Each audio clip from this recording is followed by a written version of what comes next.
I'm John Sicotte, executive editor of the Brewer Magazine. Welcome to another edition of the Brewer Magazine podcast. We are sponsored by Keg Logistics.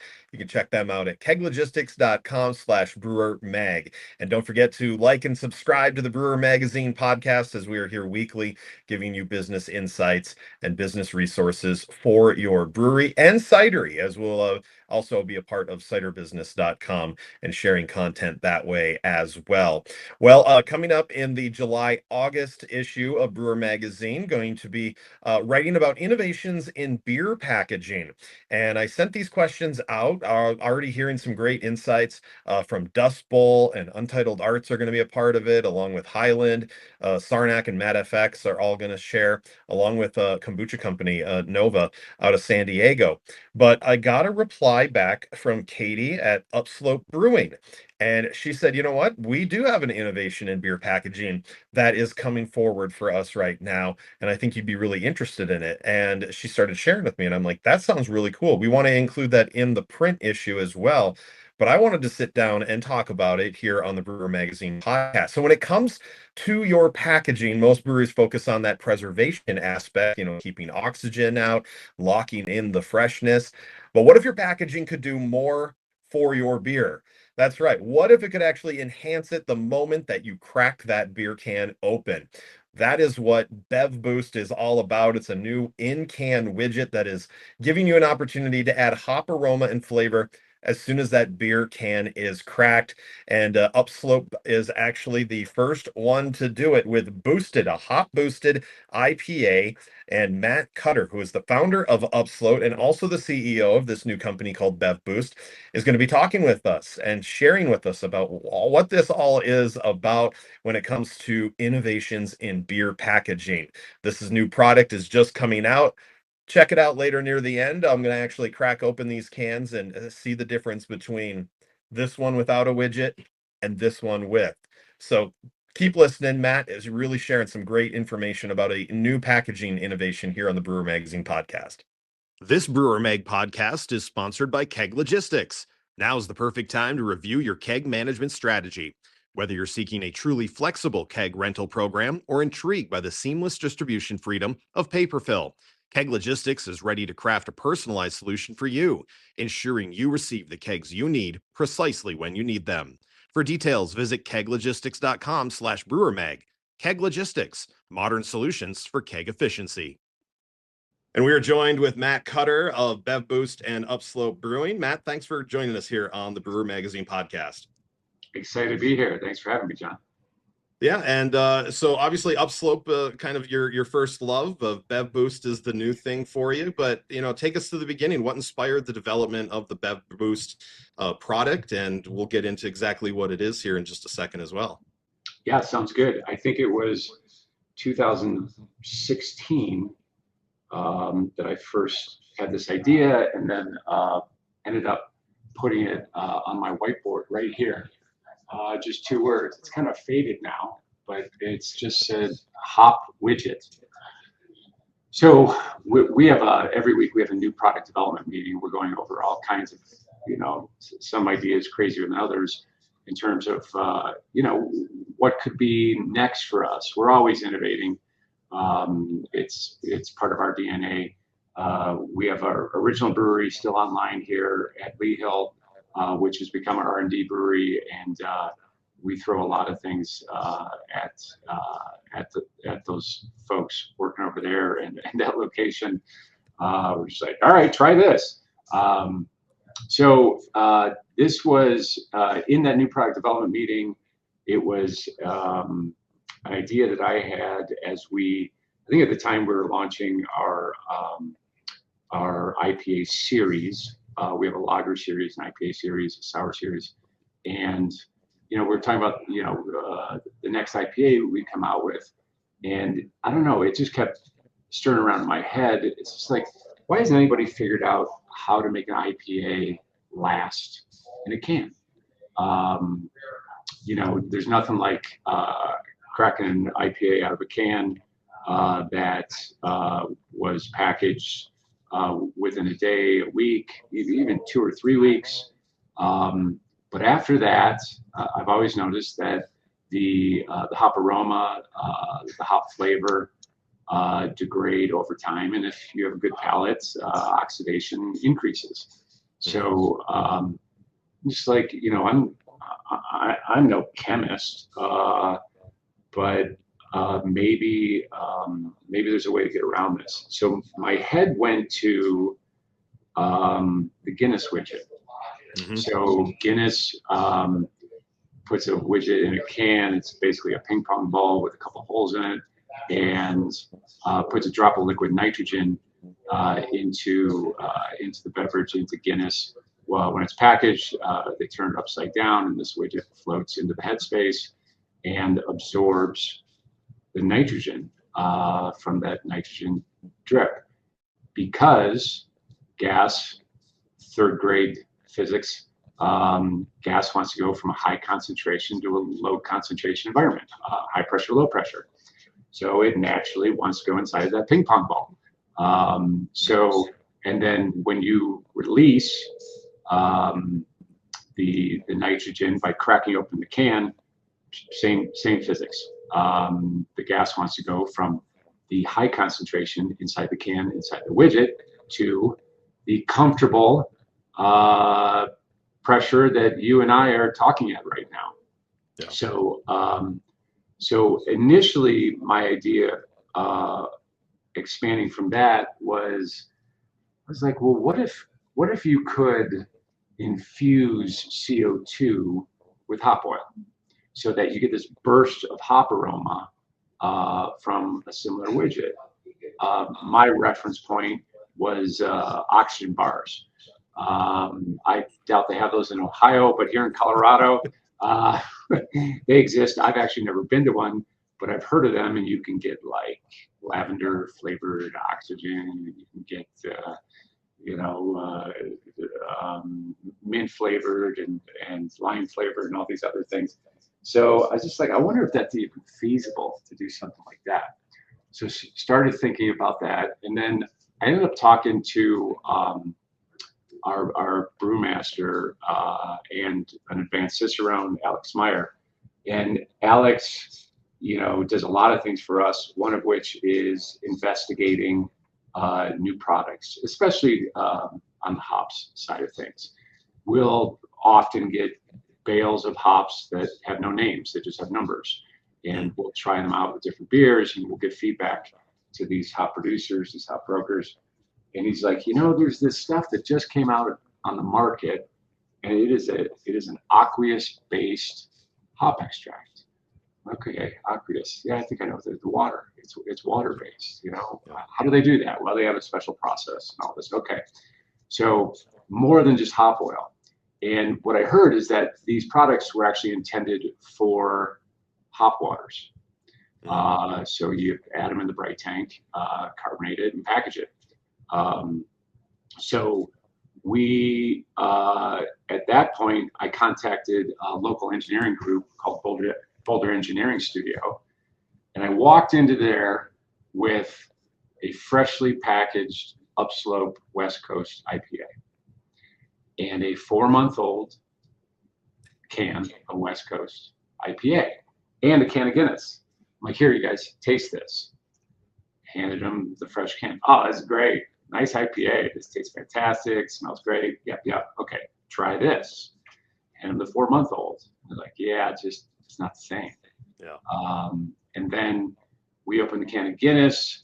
I think I took a knife or a pair of scissors, cut that can through the middle, and brought out the widget. And I'm just like, what do you think of this idea? And they're like, yeah, we think there could be an opportunity there. Let's go down the path. So they put together what we call the discovery phase. So in our laboratory, you started using these hop products, dosing them into old IPAs. Did they homogenize? Did they mix into the beverage pretty quickly? Did they revitalize that hop forward beer? So what we found, answers those two questions, yes and yes. We put some food dye into some of these hop extracts, and we have slow motion videos we could show how how it homogenized very quickly. And then, of course, the tasting of it, and we were pretty blown away, surprised at how well it did, not only to revitalize the hop aroma and the hop flavor, but it also masked oxidative qualities that occurred over time. We got an amazing canning line here. We get 30 parts per billion dissolved oxygen bubbles on our canning line, infinitesimally small, but it doesn't matter. It still combines with hop compounds that just stales the beer over time. So it's like, okay, so we think this can make a difference in an IPA, and also makes a difference in terms of those. I call all the flavors are rounded out, over time. The malt gets a little sweeter over time. The hops seem to lose their peaks and just become, it's one big round flavor over time. So did find that by introducing these diluted hop extracts at the time of consumption, those peaks came back.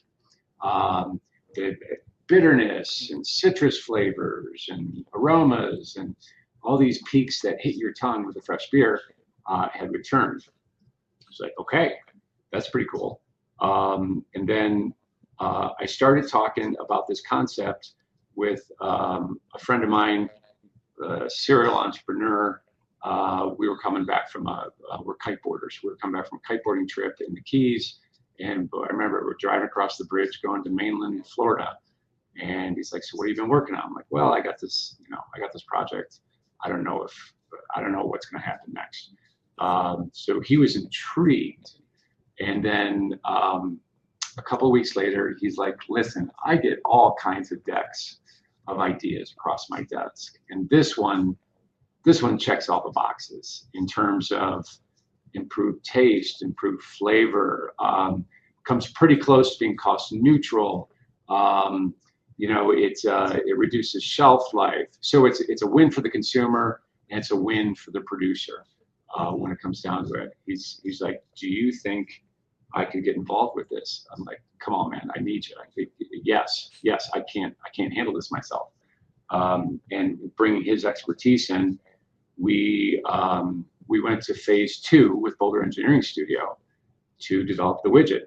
And then, and we went through, we created a separate company, started to get investors, put in for at that time, a cover sheet patent that led to a provisional patent that now we have a non-provisional patent filed, and started to develop the widget.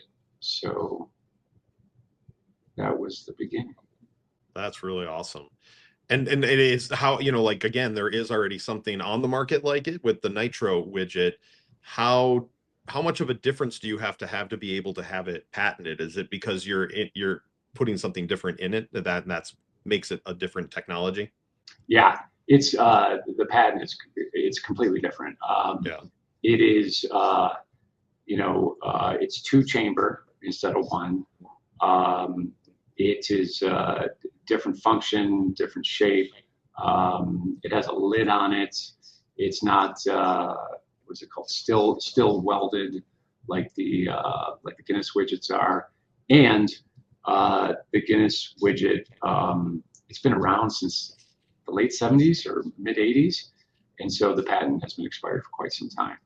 So we did a patent clearance investigation, which I'd never done before, with our lawyer, and she brought up I think it was 9 different patents, and all of them were either expired or abandoned except for one, and the one was a completely different design than what we had going.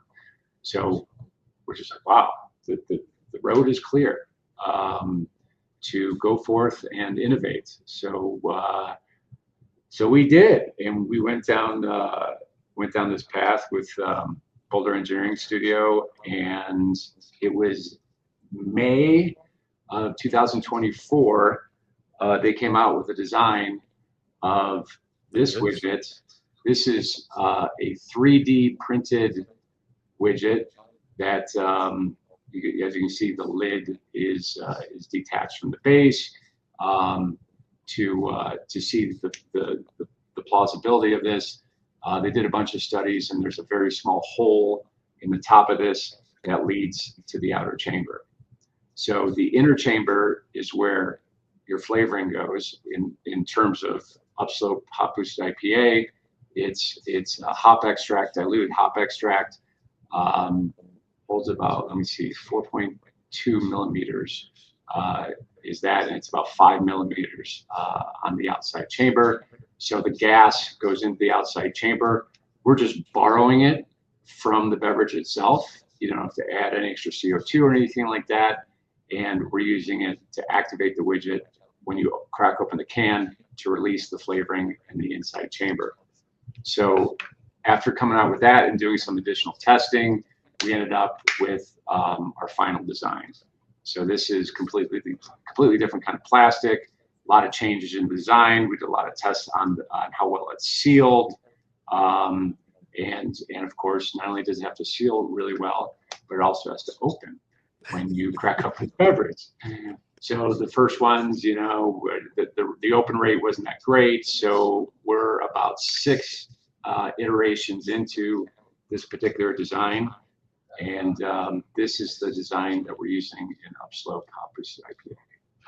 Awesome. And obviously with the first iteration, you know, coming out to the market, being a hop forward beer, using hop extracts, but it's can be more than that for you guys. You can, and I was looking through your website, you guys are looking at other ways to be able to utilize this. Obviously this being a beer program, this is the important part, but do you see the expansive opportunities for you guys? We'll touch on that and then get back to the beer that you guys do put out right now. Yeah, sounds great. Yeah, what we realize over time is it's endless. It's pretty much what your imagination can think of. So initially, you know, in my head, okay, so outside of beer, what if you had a ready-to-drink cocktail that was a margarita and this had lime extract in it? What about an RTD that was a mojito and it had diluted mint oil in the center of it? What about a hard seltzer or a seltzer water like a Spindrift and it had pomegranate juice or concentrate in the center of it? What about adaptogens? What about CBD and THC? In many beverages we've learned since, the potency of some of these additives decrease over time. So what's advertised on the side of the can may or may not be the actual quantity that's inside of it. The liner of a can have scalping properties. Scalping is really just when globules of some kind of oil-based additive sticks to the liner of the can at a very, very small level, but it doesn't come out in the beverage when you're drinking it. So adaptogens have that issue. THC, CBD beverages, they have that issue, and to some extent, some of these fruit extracts and fruit juices that go into hard seltzers and just seltzer waters. So pretty limitless, as my partner Steve often jokes about. We could put M&Ms in the middle of this thing. It's pretty wide open in terms of what you want to introduce at the time of consumption.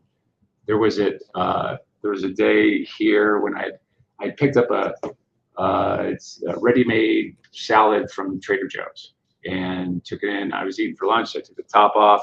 I look inside and I'm like, oh my God, this is exactly what we're doing. He's like, what are you talking about? I'm like, the croutons aren't mixed into the salad. They're kept separate in a package to keep them fresh. You know, people have been doing this for food for decades. Nobody's ever done this for beverages. So we're going to be the first. That's amazing. Well, let's talk about the beer. Boosted. Obviously, you guys are, you know, IPA forward as a brewery. You know, being in the area that you are, very big connoisseurs of IPAs. Well, how do you come out with a beer that is different than what you guys already have in your portfolio? Like, what did you say? How are we going to introduce Boosted as this IPA that is going to blow people away. And you guys have done, done this in just the last week, finally coming out to market. This Brewer Mag podcast is sponsored by Keg Logistics. Now's the perfect time to review your keg management strategy. Whether you're seeking a truly flexible keg rental program or intrigued by the seamless distribution freedom of paper fill, Keg Logistics is ready to craft a personalized solution for you, ensuring you receive the kegs you need precisely when you need them. For details, visit keglogistics.com/brewermag. Keg Logistics, modern solutions for keg efficiency. Yeah, it's been a fun process. Again, our brewmaster Alex Meyer designed this IPA with this technology in mind. So this is Upslope Hop-Boosted IPA, and it's the first beverage that has this technology inside of it. Maybe you can hear it rattle a little bit. Yep.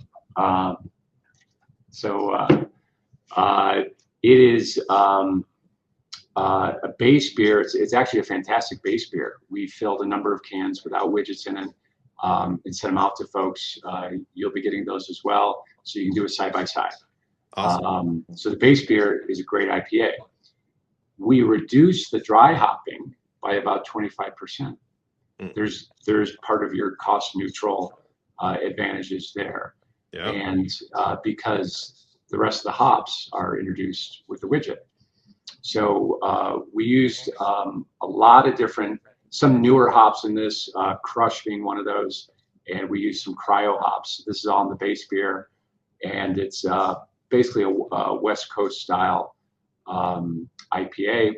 And then once we did a 1 barrel batch of it, I think it was back in February, then we started dosing in different hop extracts, in this case from a company called Abstracts out of California.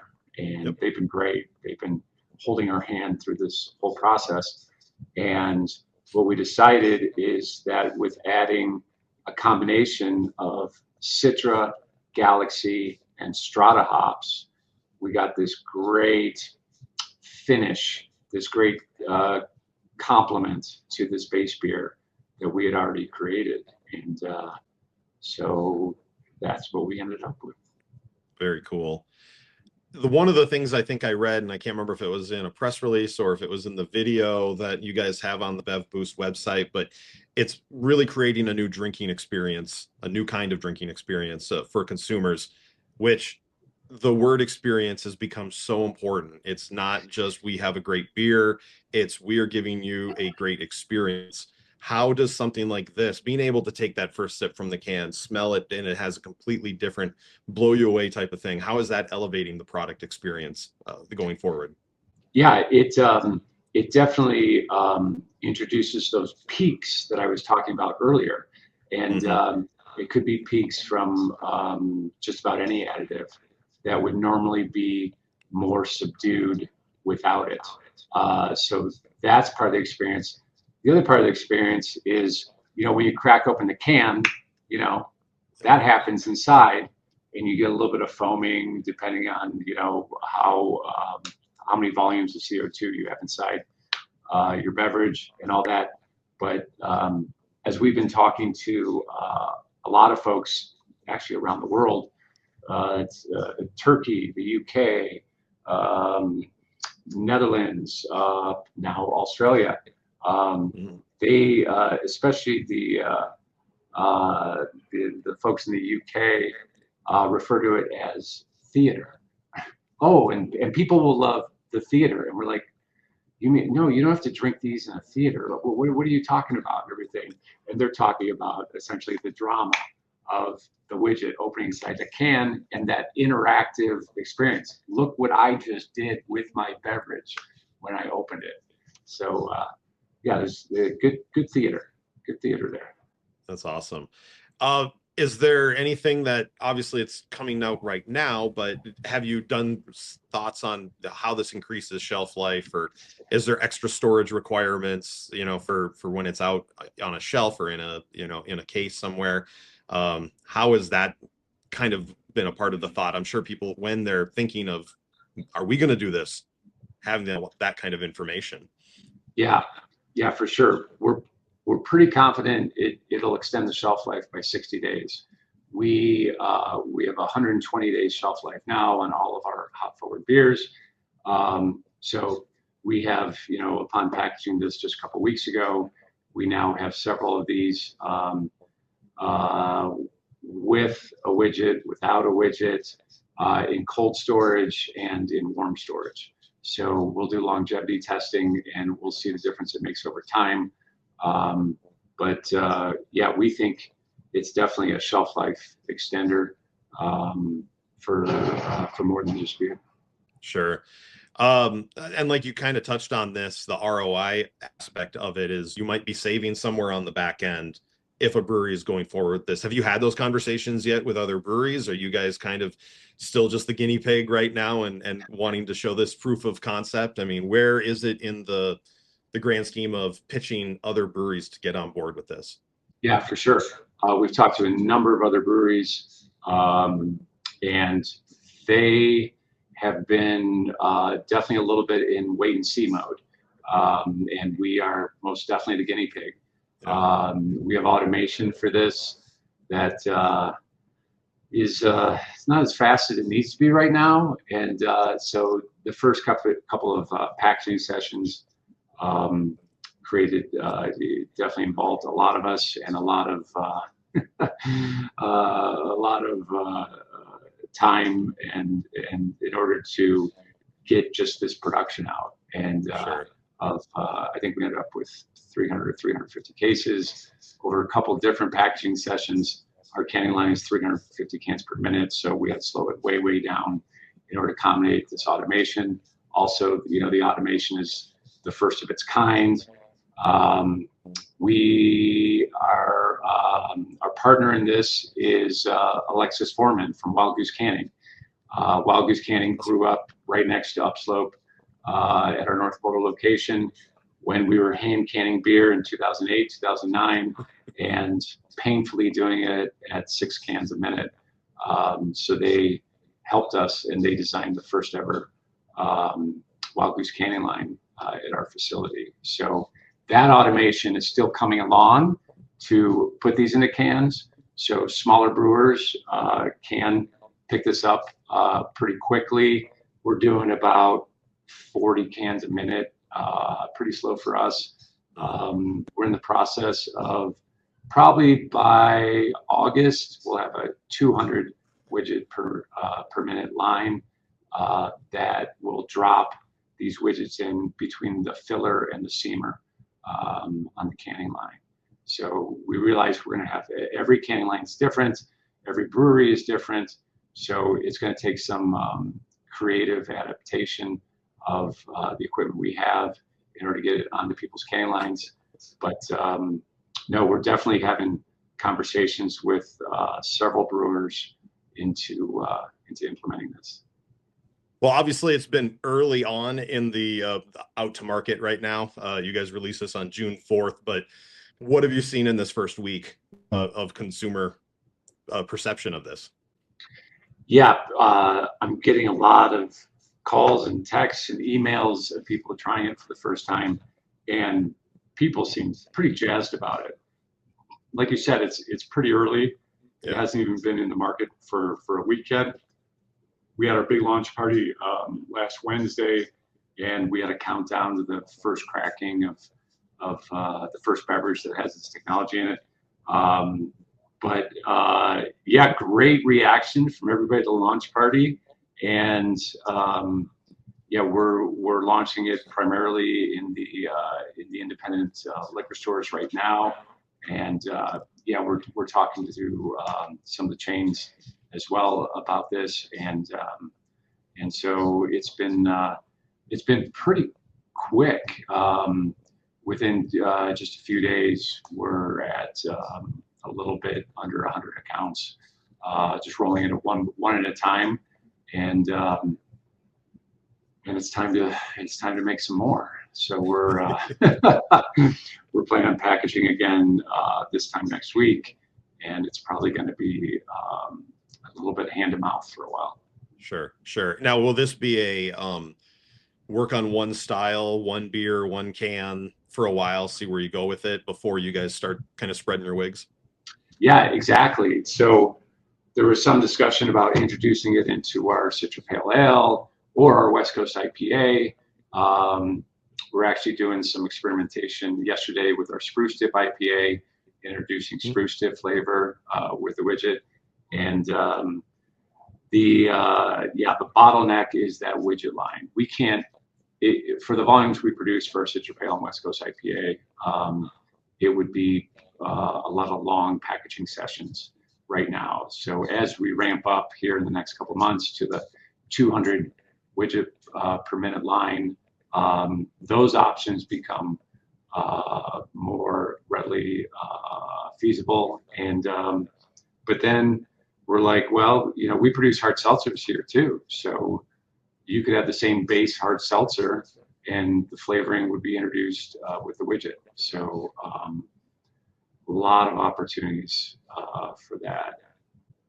Yeah. I guess and what's going to happen is some of this interview will end up in our next issue as we're working on innovations in beverage packaging. I mean, that was a story that we're working on. Katie contacted me and said, hey, by the way, I have a story for you.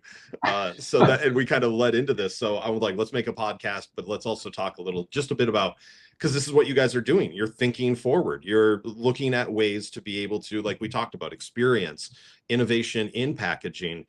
Do you see this being something that either breweries have to do or find ways to be able to do, innovative ways to be able to draw in a consumer, whether it's a beer consumer or not nowadays? Yes, absolutely. The shelves are busy, and to stand out, that's what you got to do. You got to innovate. You got to educate the consumer on what this is all about and why it's new and improved and different from any other experience you've ever had. So yeah, it is. For us, most of our growth has always come from innovation and leading the way. So as we've talked about with my beverage booster hat on, we believe that someday you'll be going with your buddy to the liquor store, and your buddy's store will be standing at the cooler doors, and he or she will look back at you and say, "Oh, so do you want a beverage that's boosted or not?" and That would be awesome. And of course, you'll make the right choice, right, John? Absolutely. I'm intrigued and I'm looking forward to it. I know that you guys are beginning to sending me this, and there'll be somewhere in here. Maybe I'll stop, edit. And on cue, here I am. A couple days later, they finally came in the mail. I got to be able to see, not boosted. He wrote right on it. And it was me that had to sit there and I did one of these. Like I was trying to listen, and like you can actually hear this. I don't know how much you'll get from that, but you hear there is actually the widget inside here. This is boosted, unboosted. And we're going to do a little side-by-side comparison really quick here. Thank you to Great Lakes Brewing for the wonderful glassware. Give a good smell. It's got the aromas that you expect, but definitely smelling some hops. I'm going to be interested in seeing how the difference is here. Definitely getting some dank notes in there, enjoying this. But now, tried it and boosted. Gonna get my nose real close to it. Little foam. Gonna try it again here, side by side. Got the boosted in one hand, unboosted in the other. Yep, I definitely can tell a difference. A little brighter, a little more aroma. It's working. Yeah. There's so much going forward for you guys with this, because you have okay, now we've done it. Now we have to wait and see kind of the progress. Like, well, how much can this go out, with whether it's 60 days or 120 extra days. I mean, that's got to be the exciting part, is we might be extending shelf lives of brands that usually have to turn in less than 3 months to 4, 5, 6 months. Yes. So going back to our conversation earlier about being cost neutral or close to cost neutral, what's the over under on shelf life for extending the shelf life of a beverage that that before maybe the shelf life was half what it is. What's the ripple effect of that to the distributor and to the manufacturer in terms of cost savings? It's a difficult calculation, but we think it's at least 2 to 3 cents per can. And it has so many practical applications, like we kind of talked about with the different flavors, but even different beer styles. This isn't just a hop extract thing. I mean, you can start looking into certain ways to boost a stout, certain ways to boost a sour, certain ways to, and I think this is a big thing looking forward. And I'm sure you guys have talked about this, the non-alc segment, where all of a sudden you're giving flavors to beers that non-alcoholic sometimes ends up not tasting that great sometimes. I think we've gone a long way in technology in the last 5 or 6 years, especially in the American craft for non-alcoholic, but to be able to boost those things that way, there's so many practical applications going forward that maybe you guys haven't even thought of it yet. Someone is watching this and like, I think I know what I want to do with it. So you might get some calls. You never know. That's what we're hoping for, that people start thinking about the possibilities. What could this do? What about a Boilermaker? What about a car bomb? Ready to go in a can. It is, we really think it is. It's pretty endless, and it's up to the imaginations of the beverage companies and the consumers, showing us what they want. And I think at this point it is. We're presenting this to the consumer, and so now this is where the rubber meets the road, and we'll see what the consumer's reaction is. Well, it's called BevBoost is the name of the company. Hop-Boosted IPA is out right now. So if you're in the greater Colorado area, I'm sure you'll be able to find it. Like you said, some independent stores working on it. So and obviously you guys hopefully will be able to push this out and some people will get to try it. But before we leave, Matt, I always like asking random questions to end the podcast to get to know you a little better. So totally springing this on you. Every question I've asked is springing on you. You didn't have any ahead of time, but you want to go through a couple quick ones? Bring it. All right. The crust, the sauce, the cheese, or the toppings. What makes a good pizza?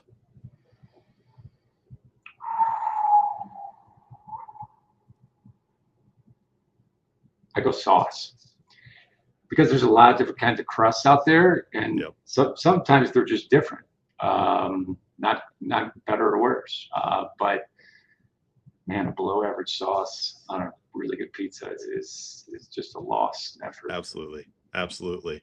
We'll skip the rest of the food questions then. I want to get some other stuff. Is there a job that you applied for, did not get, and you're still heartbroken to this day that you did not get a chance to either work there or do that job? No. My career has been very circuitous, and it's always been somebody working somewhere else. It's like, hey, we're looking for somebody like you. Why don't you get in here and talk to some folks? And I'm like, okay, what's the position again? And this kind of been the story of my life. So it's no, I can think of one job. I moved to Boulder in '91. I can think of one job I interviewed for and didn't get, and I wasn't even remotely qualified for.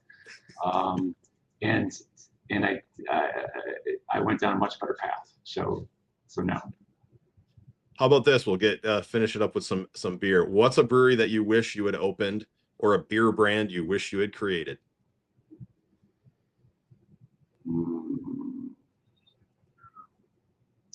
I mean, it's got to be Russian River. Vinny? Vinny, always respected them. Seen them speak a few times.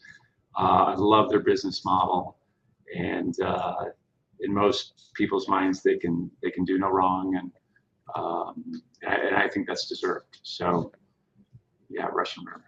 Absolutely.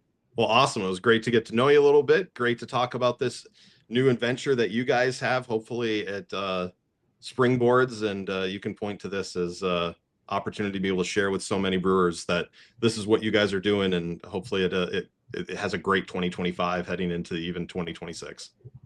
Awesome. Thank you, John. Yeah, we hope people respond well to this. This Brewer Mag podcast is sponsored by Keg Logistics. Now's the perfect time to review your keg management strategy. Whether you're seeking a truly flexible keg rental program or intrigued by the seamless distribution freedom of paper fill, Keg Logistics is ready to craft a personalized solution for you, ensuring you receive the kegs you need precisely when you need them. For details, visit keglogistics.com/brewermag. Keg Logistics, modern solutions for keg efficiency.